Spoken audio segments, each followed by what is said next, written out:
Yan ang hirap sa tao. Kapag nakahanap ng bago, sasabihin mong mahal mo pa rin ang nauna. Heto na, ang Laika Barista moments natin na pinamagatang, piliin mo siya.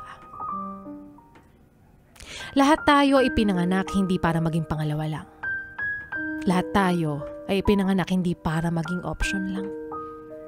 Pero may ilang pumapayag kasi naniniwalang natokso lang. Sayang ang pinagsamahan, baka madaan pa sa maayos na usapan.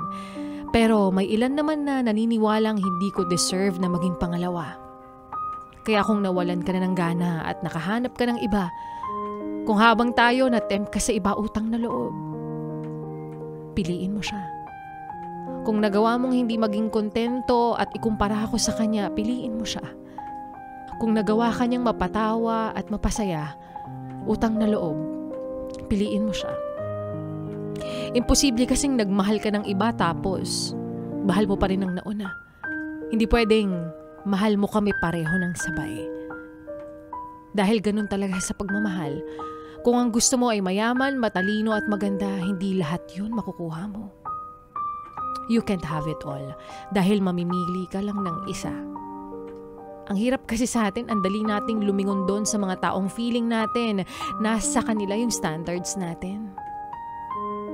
Pero nakakalimutan mo minsan na nasa iyo na yung taong nanatili at tinanggap ka sa kung sino ka.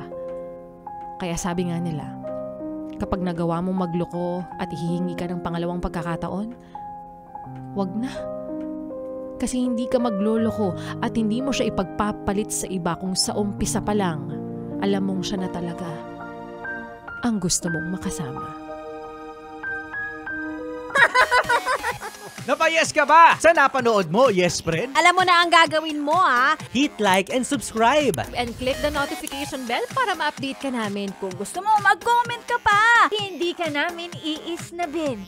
Go, yes, friend!